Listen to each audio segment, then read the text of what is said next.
Mis hermanos, ¿qué tal? Muy buenas tardes. Les agradezco mucho seguir estos videos que, pues, de alguna forma nos ayudan a reflexionar un tanto en la palabra de Jesús, en la palabra de Dios. Y bueno, que nos sirven a todos, les decía yo, siempre, incluso a mí también, me sirven muchísimo. Y fíjense que en estos últimos días he estado leyendo el Evangelio de San Mateo y me gustó mucho. Obviamente todos los evangelios son hermosos, son invaluables. Sin embargo, siempre mi favorito ha sido el de Marcos. Entonces, justamente voy a comenzar de nuevo a leer el Evangelio de San Marcos, pero me gustaría compartirlo también con todos ustedes. Me gustaría reflexionar del Evangelio, que lo hagamos juntos, que lo hagamos juntos, que lo hagamos con esa intención de reflexión, con esa intención de encontrar lo que el Señor nos quiere decir en cada palabra, en cada versículo. Y bueno, quiero comenzar, obviamente, con la introducción al Evangelio de San Marcos, que la saco de la Biblia misionera, de los misioneros servidores de la palabra, como siempre. Y pues les doy la más cordial bienvenida. Y el objetivo es esta reflexión, no es otra cosa más que reflexionar juntos todo el Evangelio de San Marcos. Yo intentaré, en la medida de lo posible, mis hermanos, poder subir un video diario. Son 16 capítulos, serían 16 videos, más esta introducción, 17 videos en total. Ojalá los podamos seguir poco a poco y con su Biblia en la mano puedan ustedes dar seguimiento a las citas bíblicas. Y bueno, comenzando con esto, vemos la introducción donde dice San Marcos, bueno, donde dice más bien el autor en la Biblia: como es de esperarse, el personaje central del Evangelio es Jesucristo, iniciando la introducción. Y bueno, no puede ser de otra cosa, diferente, ¿verdad? Pensaríamos, bueno, pues qué obvio. En realidad, muchos o varios de los evangelios, como el de San Juan, por ejemplo, el de San Mateo, son sumamente teológicos y sumamente basados en la doctrina del seguimiento cristiano. El evangelio de San Marcos, aquí el personaje central es Jesús. El Evangelio lo anuncia desde el primer versículo. Principio del Evangelio de Jesús, el Mesías, el Hijo de Dios. Es decir, en primer lugar Jesús, sí, es el Mesías y sí, es el Hijo de Dios. Ese es el principal objetivo de todos los evangelios. Dejar patente que Jesús es el enviado del Padre y es su Hijo, ¿verdad? Eh, Así que el libro trata sobre la obra, las palabras y sobre todo de la persona de Jesús, su obra, sus palabras. Yo les comentaba en algunas ocasiones que el Evangelio de San Marcos es muy hermoso porque refleja a ese Jesús lleno de amor, lleno de gratitud, lleno de misericordia, de compasión. Estaba buscando esa palabra, de compasión, donde llega y toca al enfermo, donde llega y abraza al leproso, donde llega y sana al ciego, donde toca, donde abraza, donde está con él, donde bendice. O sea, el ser humano, la persona como tal. El Evangelio, como parece entenderlo Marcos, no es solo el anuncio del reino que predicó el Señor, sino la revelación del misterio en la persona de Cristo. Es decir, sí, hay un misterio, pero es a través de la persona de Cristo como vamos a encontrar este misterio. Entonces, la buena noticia es, antes que mensaje, revelación de Dios a través de Jesús. Ese Dios, esa Santísima Trinidad, ese Padre, Espíritu Santo, que se trasladan a través de la persona de Jesús y que llega al pueblo. Esto es más evidente, comenta el autor, si se compara el Evangelio de Marcos con el de Mateo, Lucas y Juan, lo que les comentaba en un inicio. El de Marcos es más narrativo, el de Marcos es más, ¿qué hizo Jesús? ¿Qué nos fue diciendo? ¿Qué fue transmitiendo con su persona? ¿Cómo era él como persona más que como Dios? Y siempre centrado en Jesucristo, en lo que hace. Por eso hay menos discursos. O sea, busca el evangelista presentarnos la figura de Jesús lo más aterrizada posible a el día a día, a nuestro vivir cotidiano, sobre todo en esa época donde en la tierra de Jesús había muchísima pobreza, ya lo hemos platicado, donde los niños se morían de hambre, donde la gente se moría de hambre, donde los impuestos romanos y los impuestos del templo eran altísimos, de tal manera que, así como nuestro bendito ISR aquí en el SAT, pues dejaban sin nada a los pobres judíos para subsistir. Sin nada, entre comillas, obviamente subsistían, pero mermaban muchísimo sus cosechas, mermaban muchísimo su producción, de tal forma que apenas tenían lo necesario para sobrevivir. Nunca había más allá de, a menos que fuera una familia pudiente. Entonces, en el Evangelio de San Marcos hay menos discursos. Por eso cabe la pregunta, ¿quién es este que hasta el viento y el mar obedecen? La gente estaba asombrada, la cual es tomada por Jesús y hecha a los discípulos. ¿Y ustedes quién dicen que soy yo? Es una pregunta muy hermosa y que me hace recordar muchísimas etapas de mi vida personal, este, algunas también de otras personas donde Dios pregunta, ¿quién dices tú que soy yo?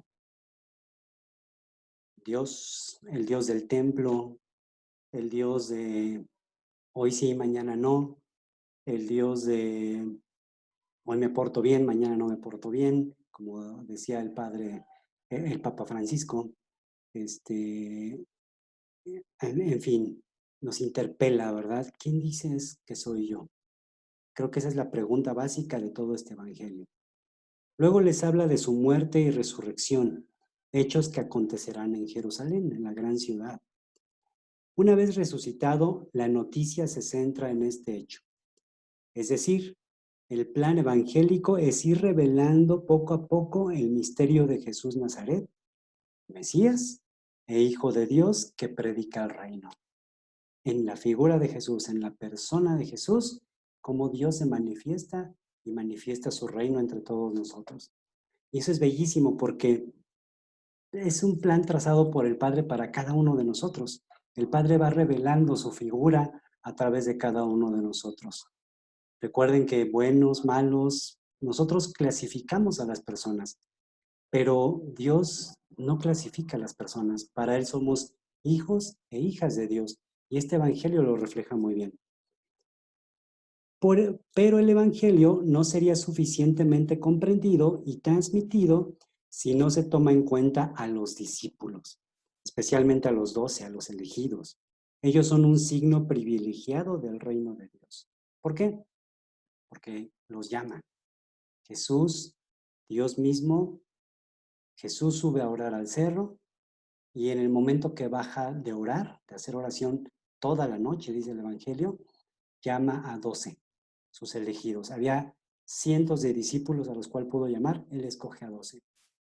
Y en ese sentido, muchas personas, acabo de ver una película que es la historia de la hermana Claire, eh, es tan hermoso como Dios va tocando y va llamando a cada persona por su nombre y nos elige, o los elige. Pero no solamente nos llama y nos elige, también nos envía. También nos envía a anunciar el reino, de mil maneras. No estoy hablando nada más de la predicación o de ser sacerdote o de ser religiosa. Nos llama de mil maneras a predicar el reino. Ellos son receptores de la revelación de Jesús y de los misterios del reino, así como la nueva familia de Jesús, porque cumplen la voluntad del Padre. ¿Quién es mi padre? ¿Quién es mi madre? ¿Quiénes son mis hermanos? ¿Quiénes son mis hermanas? Todo aquel que hace la voluntad del Padre, esos son mis hermanos, mis hermanas y mi madre. Lo dirá Jesús más adelante. Eh, Otra cosa que llama la atención es el tipo de evangelio que predica Jesús y dónde lo da, dónde lleva su palabra, y es en las casas. Jesús, en más de una ocasión vamos a ver aquí cómo está en una casa en la casa de quién, en la casa de tal. Es decir, Jesús está no en el templo, Jesús no está en la sinagoga, Jesús está en la casa. Jesús está ahí donde la familia se encuentra. donde la pobreza se palpa, donde la enfermedad se manifiesta, donde también el buen vivir y la alegría se encuentran. ¿Dónde? En la casa de cada uno de nosotros. Jesús está en la casa. Eh, ok, en bastantes ocasiones a Jesús se le encuentra en esas casas. Parece que se puede ver allí a la iglesia doméstica, la que se reunía en la casa de alguna persona. Otra cosa de notar es que el evangelio que predica Jesús es una, un mensaje de conversión y aceptación al reino. ¿Pero cómo? Haciéndolo accesible a nosotros, haciéndolo palpable, haciéndolo prácticamente sencillo.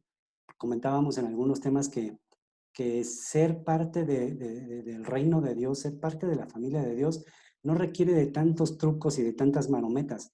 A veces pensamos que yendo a Chalma cada año ya la hicimos, que yendo a la Virgen de Juquila ya la hicimos, cuando en realidad, o por ejemplo, ¿no? Distintas creencias, la New Age, los budistas, bueno, en fin, aquellas personas que creen en la reencarnación, aquellas personas que creen en toda esta cuestión de que si te pones el perfume de tal o que si haces este ritual va a suceder esta otra, en fin, muchísimas cosas. Dios no es complicado. Y nos lo hace sentir Jesús en este Evangelio. Dios no es complicado. Dios simplemente lo tienes o no lo tienes. Lo amas o no lo amas. Como diría la hermana Claire, que me encantó su frase, o todo o nada. O sea, a Jesús lo tienes o no lo tienes. ¿Y cómo? Dice, el reino de Dios es el que se manifestó plenamente con la resurrección. Si tú crees, si yo creo que Él ha resucitado entre los muertos, estamos seguros de que el reino de Dios ahora es presente entre nosotros.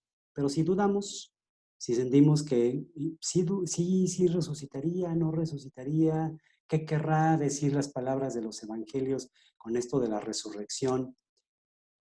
Ahí es donde el demonio mete sus manos en nosotros, ¿verdad? El reino de Dios es el que se manifestó plenamente con la resurrección. Sin la resurrección, no hay nada. Si nosotros mismos, lo ha dicho el padre Daniel, si nosotros mismos no resucitamos, no hay nada. Nosotros tenemos que encontrar la forma de resucitar una y otra vez, porque una y otra vez caemos, una y otra vez nos portamos muy mal, una y otra vez. Tenemos que buscar asiduamente cada vez resucitar de entre los muertos, esos muertos que apestan, esos muertos que tienen el corazón podrido, esos muertos que tienen un corazón lleno de rencor o lleno de vanidad, lleno de lujuria, lleno de, de podredumbre, diría Jesús en algún versículo. Tenemos que resucitar de entre los muertos, tenemos que encontrar esa resurrección. El Evangelio también tiene en cuenta a sus lectores y a la comunidad a la cual escribe. Esto es padrísimo porque ya lo decíamos hace ratito. El Evangelio de Jesús no es una doctrina. El Evangelio de Jesús no está escrito como las cartas de San Pablo, algunas cartas que van dirigidas a los griegos, a los pensantes, a los sabios, ¿no? De ese momento. O el de San Mateo, que va dirigido completamente a los judíos. O el de San Juan, que está dirigido completamente a las personas que empezaron a dudar de ese Jesús que a la vez era carne y a la vez era Dios. Entonces, para no desviar del camino, comienzan a escribir estos evangelios. Marcos no. Marcos dice, yo le voy a escribir a la gente más sencilla. ¿A quién fue Jesús? Me doy cuenta que Él fue a la gente más sencilla, que Él fue a la gente más humilde, que Él fue a la gente más pobre. A ellos les voy a escribir. ¿Y cómo les puedo escribir? Con palabras sencillas, con las mismas palabras que Jesús utilizaba, ¿verdad? El evangelista predica y busca hacer reaccionar a los lectores de su obra. De algún modo, refleja situaciones de su tiempo que tienen que ser iluminadas por la persona y el mensaje de Jesús. Cada situación de nuestro tiempo tiene o tendría que ser iluminada por el mensaje de Jesús. Ahora, por ejemplo, que tengo a mi papá enfermo y muchos de ustedes, y les agradezco infinitamente su oración, varios de ustedes me han dicho que es obra y gracia de Jesús.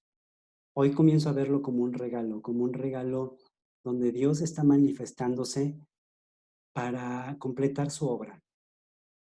El último versículo del Evangelio, perdón, del libro del Apocalipsis, dice, ven Señor Jesús. Si el último grito del hombre debería de ser, ven Señor Jesús, ¿por qué le tenemos tanto miedo a la enfermedad y a la muerte? Obviamente sufrimos, obviamente nos da miedo la agonía, nos da miedo no saber qué hay del otro lado del charco. Sin embargo, los que creemos o decimos creer en la resurrección, tenemos muy seguro de nosotros mismos, que el mensaje está iluminado por Dios. ¿Quién soy yo? ¿Quién dices tú que soy yo? Entonces, si creemos en la resurrección, las últimas palabras y las más importantes de nuestra vida deben ser, ven Señor Jesús, y manifiéstate en nosotros, y manifiéstate en nuestro día a día, en la salud, en la enfermedad, en las buenas, en las malas, en fin, manifiéstate, pero que seas tú, Señor, que no sea nuestro egoísmo, que no sea nuestro ego, que no sea nuestro capricho, que no sea nuestra rebeldía, que no sean esas ganas de querer sobresalir o de querer, entre comillas, ayudar a todos y al final del día o no ayudas a nadie o no ayudas a todos o acabas incluso dañando a las personas. Eso nos puede suceder a cualquiera de nosotros. El lector contemporáneo tiene que hacer una lectura que llegue al nivel de su propio tiempo, lo acabamos de decir. Es decir, desde la figura de Jesús, desde el mensaje del Evangelio, ¿qué me quiere decir Jesús a través de su palabra? Hasta mi vida actual. ¿Qué está sucediendo en mi entorno con todo esto de la pandemia, con todo esto de la economía, con todo esto de mi relación familiar, con todo esto de cómo me estoy llevando con mi familia en el hogar ahora que no estoy saliendo? Para muchas personas les es muy complicado no salir de casa. Para otras nos es muy complicado no poder salir a pasear, que a mí me encanta, por ejemplo. Entonces, pasando por, tenemos que llegar al nivel de nuestro propio tiempo, por Jesús hasta el nivel de nuestro propio tiempo. El lector tiene que verse implicado ante Jesús y responder a la pregunta, ¿quién dices tú que soy yo? ¿Quién dicen que soy yo? Algunos lo confundían con Elías, con Juan Bautista, es decir, no podían creer o no podían aceptar, sobre todo, que él era el Hijo de Dios. Solo Pedro se atreve a decirlo. Pero es que qué fuerte es. O sea, si lo analizamos, pareciera que pues todo está escrito en el Evangelio, ¿no? Todo está aquí. Pero en ese tiempo, si nos trasladamos a ese tiempo y reflexionamos, pues daba miedo decirle a Jesús, tú eres el Hijo de Dios. Milagros había, dichos, obras, acciones había, pero atreverse a decir, tú eres el Mesías, el Hijo de Dios, era otra cosa. Los judíos, recordemos, esperaban a un Mesías casi montado en un caballo blanco con un montón de ejércitos a la espalda para liberarlos del pueblo romano y de todas las esclavitudes, tal como Dios sacó al pueblo de Israel de Egipto. Y Jesús nos enseña algo bien recio, bien fuerte. El reino de Dios no es eso. El reino de Dios es sencillo, es humilde, el reino de Dios es discreto, el reino de Dios va transformando los corazones de las personas, a veces lentamente, a veces de golpe. Les recomiendo mucho, mis hermanos, que vayamos reflexionando en esta pregunta, ¿quién dices que soy yo? Para que a partir de ahí, de esa pregunta, cada capítulo vayamos encontrando la respuesta, nuestra propia respuesta. Porque si al final del Evangelio seguimos confundiendo a Jesús con algún profeta o con alguien iluminado, pues debemos de buscar más, debemos de arrastrar más el lápiz y de averiguar más, de no quedarnos con la conciencia ahí media ni de un lado ni del otro, o todo o nada. ¿Es Jesús el Hijo de Dios? ¿No es Jesús el Hijo de Dios? ¿Quién es Jesús para nosotros? Lo vamos a ir descubriendo capítulo a capítulo. Mañana comenzamos con el capítulo número 1 y pues les agradezco muchísimo el tiempo. Les recomiendo muchísimo la película de la vida de la hermana Claire. Búsquenla en YouTube, ahí está completa. Les va a gustar mucho, les va a inspirar mucho, primero Dios. Y también de los misioneros servidores de la palabra, el canto, ya se me fue ahorita, ¿cómo se llama el canto? Ya no me acuerdo del canto, se los debo para mañana, pero bueno, ahí están los cantos. Ah, ya me acordé, que si te amo de los misioneros servidores de la palabra. Ese es el canto que me gustaría que escucháramos como reflexión de esto que acabamos de hacer. Les pido que nos pongamos en oración en el nombre del Padre, y del Hijo y del Espíritu Santo. Amén. Ven, Señor Jesús, ilumina nuestros corazones, ilumina sobre todo a nuestros hermanos que se encuentran enfermos, que se encuentran en cama. Haz tú, Señor, tu obra salvadora y redentora en cada uno de ellos. Apiádate, Señor, de los moribundos. Apiádate, Señor, de los que están en agonía, para que tú les des fortaleza y les des paz, Señor. Para que tú muevas esos corazones y esas mentes hacia ti, Señor, para que se sientan fortalecidos con tu amor, con tu palabra, con tu nombre. Lleva a cada uno de ellos hermanos generosos que puedan orar por ellos, que puedan transmitirle tu palabra, que puedan leer a lo mejor algún versículo de la Biblia, algún salmo, pero que se sientan acompañados por ti de una u otra forma. Ven, Señor Jesús, te agradecemos infinitamente los dones que nos das y cada uno de los regalos que tú permites que vivamos en esta tierra. Madre mía, Madre nuestra, María Santísima, ruega por nosotros, Señora, y ayúdanos a conocer también tu corazón.